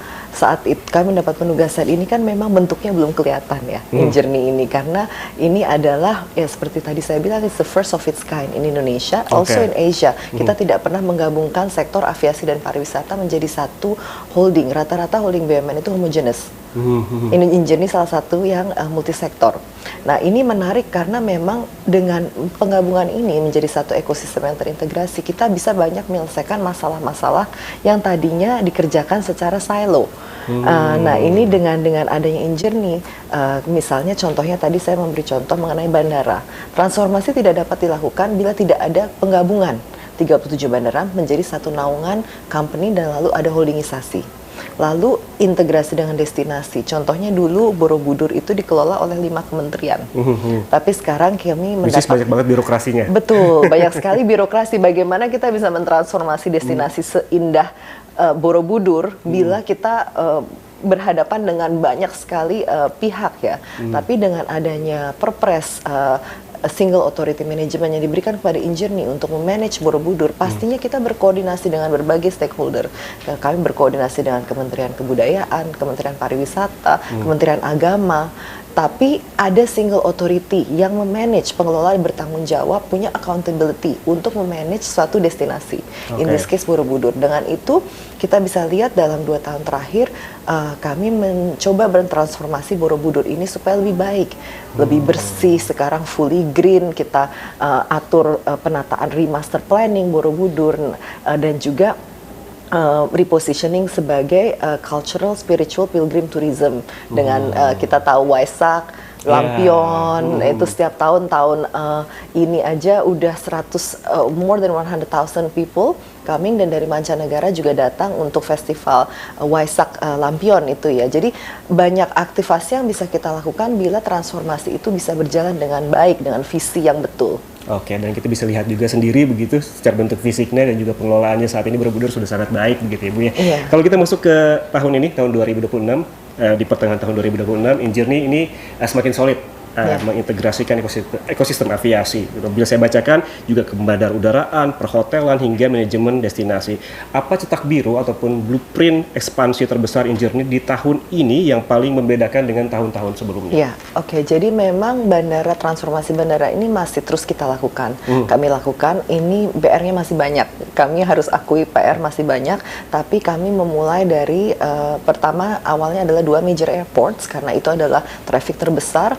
I Gusti Ngurah Rai dan juga Soekarno-Hatta, dan kami mulai ekspansi ke 5 major airports termasuk Surabaya, Makassar, Kuala Namu, dan nanti akan ke 8 major airports yang sampai nantinya ke 37 bandara seluruh Indonesia. Itu bandara, jadi kami terus mentransformasi dari sisi premisnya lebih bersih, lebih people-nya juga lebih safety tetap dikedepankan, tapi lebih ramah, lalu juga prosesnya harus lebih cepat, seamless. Jadi arrival juga saya harap publik juga merasakan kecepatannya lebih gitu, walaupun kita masih banyak PR ya, tapi itu lebih seamless. Itu dari sisi bandara. Jadi PR ini masih banyak, dan harapan kami di tahun depan Bandara Indonesia ini secara ranking Skytrax, which is acknowledged global ranking, kita bisa naik. Ini dalam beberapa tahun terakhir ini sudah naik terus, dan kami harapkan Soekarno-Hatta ini bisa menjadi top 10 airports di dunia. Termasuk integrasi dengan aviation service, ya betul. Karena sekarang aviation service juga di bawah kami, yaitu ground handling, ground handling support, dan lounge, semua itu juga akan kami revitalisasi dan transformasi di bawah. Jadi itu dari sisi aviasi dan kebandarudaraan. Lalu dari sisi destinasi akan terus pastinya Borobudur ini juga masih ada perjalanan untuk mencapai master plan yang kami harapkan. Tahun ini kami akan memulai Prambanan.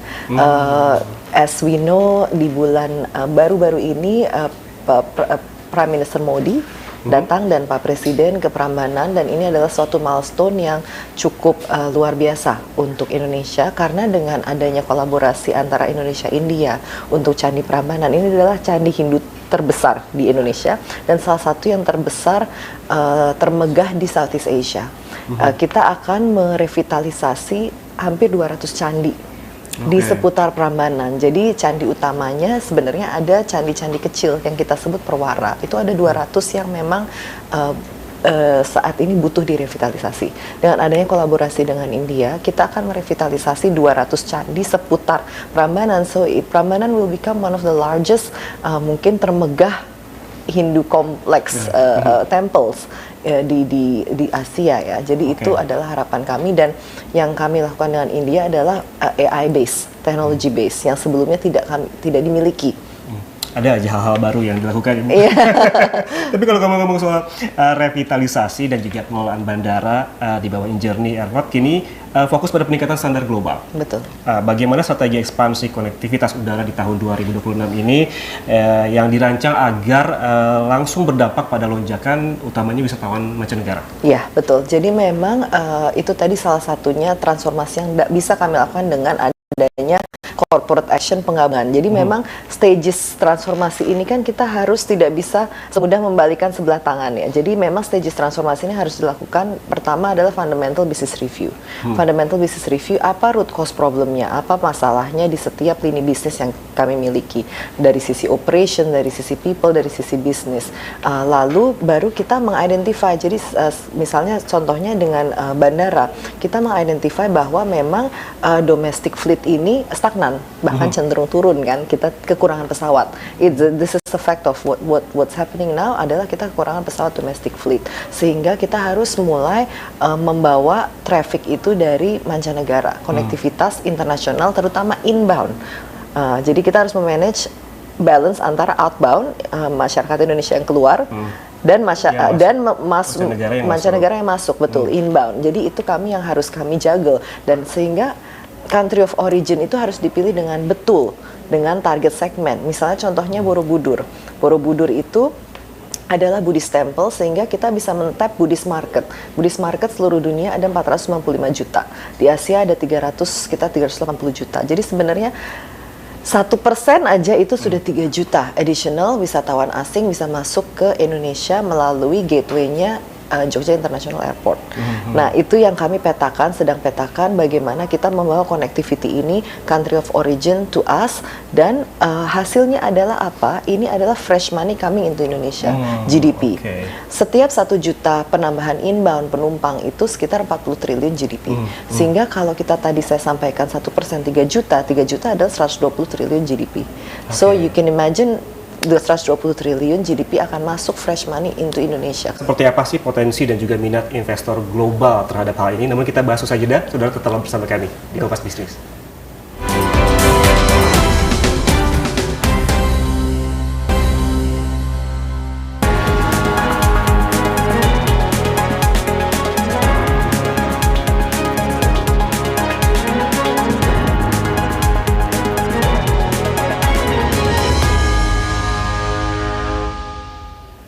kita lanjutkan perbincangan bersama Maya Watono, Direktur Utama Injourney. Kita tadi membahas soal kawasan ekonomi khusus begitu di Sanur. Ada beberapa hal yang tadi di-mention terkait utamanya mengenai investor global. Apakah sudah ada ketertarikan, sudah banyak atau seperti apa? Kawasan ekonomi khusus Sanur ini sudah almost sold out, tinggal satu lot yang available dan karena konsepnya menurut saya kalau kita bekerja dengan visi dan konsep yang jelas itu pasti ketertarikan investor terhadap Indonesia itu sebenarnya tinggi, tapi harus ada kejelasan konsep, visi dan juga bisnis model. Untuk Sanur ini lot untuk estetik sudah habis, kita ada Bali International Hospital, lalu juga kita ada stem cell, ada fertility juga kita kami membawa yang terbaik dari Malaysia karena kami tahu rata-rata fertility orang Indonesia pergi ke Malaysia. Ke Penang. Betul. Estetik ke Korea. Jadi kami ambil memang yang rata-rata stem cell ke Jerman. Jadi kiblat yang terbaik, tapi memang apa yang saat ini masyarakat Indonesia keluar kita bawa ke Indonesia. Dan kalau ini di Bali kan support sistemnya lebih baik pasti untuk para pasien, pengunjung, dan kita ada hotel di situ, kita ada beach front. Jadi fasilitasnya luar biasa, akan sangat nyaman, dan kalau ini semua selesai di akhir 2027 atau awal 2028 ini akan menjadi the largest integrated health and wellness tourism. Oke, jadi juga perlu jauh-jauh ke luar negeri, masyarakat Indonesia juga bisa langsung ke Sanur begitu, dan juga ini mudah-mudahan bisa juga menarik warga asing begitu untuk ke Sanur. Iya, dan so far sudah ada Australia sudah masuk, banyak sekali warga asing juga sudah ada masuk, dan ini bisa meningkatkan Bali yang level of premiumness ya, of Bali juga gitu, karena spending per pax-nya pasti jauh lebih tinggi kalau kita bicara health and wellness ya. Oke, kita ada hal lain lagi yang harus kita bahas, Bu Maya, soal menyatukan banyak subholding. Ini PR besar juga bagi Injourney. Ada aviasi, ada retail, ada perhotelan, tentu memiliki tantangan tersendiri. Ini bagaimana tren kinerja keuangan konsolidasian Injourney di paruh pertama 2026 ini, dan sektor mana yang menjadi mesin pertumbuhan utama Injourney di tahun ini? Oke, jadi mungkin saya bicara saat ini dan future state ya. Jadi saat ini memang pasti bread and butter ini tetap masih di airport karena jumlah sheer volume penumpang di airport ini sangat luar biasa, 156 juta penumpang yang kami manage setiap tahunnya di bandara. Nah, fokus kami di bandara ini adalah meningkatkan non-aero revenue. Non-aero revenue itu diambil dari retail. Dulu fokusnya adalah aero. Aero itu traffic pesawat lah, in and out. Tapi kami sekarang merubah cara bandara mungkin bisa seperti di T1A ya, yang untuk Citylink, T1C Citylink ini konsep komersialnya kan sudah berbeda, bisa mix, yang nganterin pun bisa makan di situ. Jadi konsep komersialnya udah kami bedakan. Ngurah Rai juga, T3 juga sudah mulai kami revamp. Nah, dengan retailnya ini berubah, growth pendapatan dari retail ini meningkat sangat signifikan. Ya, jadi kalau sebagai benchmark, misalnya Changi itu orang spending di Changi per person tuh $16. Besar sekali. Dulu kita masih di $2. Sekarang kita sudah bisa naik ke hampir $5 di beberapa bandara kita. Jadi sudah ini. Nah, anggap aja penambahan $1 aja. Lebih dari 2 kali lipat. Iya, lebih dari 2 kali lipat. $1 aja dengan 156 juta penumpang, itu ada 156 juta US dollars yang masuk langsung ke bottom line. Nah, itu, dan juga peningkatan ekonomi untuk yang berbisnis di bandara. Jadi ini yang kami lakukan juga supaya perputaran ekonominya juga berjalan dengan adanya. Jadi tidak hanya role kami, pastinya BUMN kami harus mengedepankan accountability, profitability, good governance, tapi juga our role as agent of development for nation. Kami harus memberikan economic impact di tempat semua kami berkarya. Jadi itu salah satunya untuk bandara. Ini yang our current engine di dalam our financial ini. Tapi growth-nya ke depan apa? Saat ini adalah salah satu major project kami yang ditugaskan oleh Danantara adalah konsolidasi 100 plus hotel. Almost 120 hotels di seluruh Indonesia, semua hotel BUMN. under Injourney. Dengan adanya konsolidasi ini akan menjadi second engine growth untuk Injourney, tapi juga again tadi yang saya sampaikan, impact-nya tidak hanya saya bicara mengenai korporasi.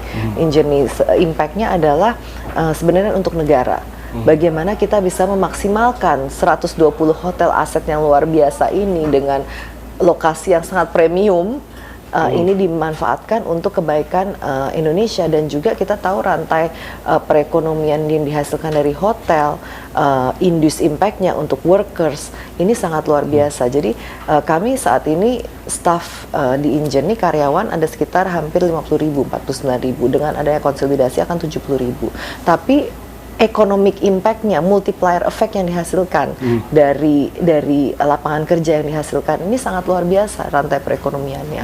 Dan juga kalau kita bicara seluruh sektor aviasi dan pariwisata itu bisa mencapai 30 juta kalau kita serius dalam 3 tahun ke depan, 30 juta lapangan kerja. 30 juta lapangan kerja itu adalah 1/4 workforce dari Indonesia. Jadi ini sangat besar sebenarnya potensinya kalau kita digarap serius ya. Oke, dampak positifnya kemana-mana ya. Betul. Nah, kalau kita lihat juga tampaknya Injourney ini terobosannya nggak berhenti-berhenti begitu. Tadi ngomongin aviasi, ada juga yang saya baca soal integrasi hotel, ada 120 hotel milik BUMN yang tergabung dalam Injourney dan jadi operator hotel terbesar kedua di Indonesia. Betul, ya, setelah Accor. Nah, bisa diceritakan soal terobosan ini, Bu? Iya, jadi terobosan ini memang dengan konsolidasi hotel ini Injourney akan menjadi nomor 2 terbesar di Indonesia setelah Accor.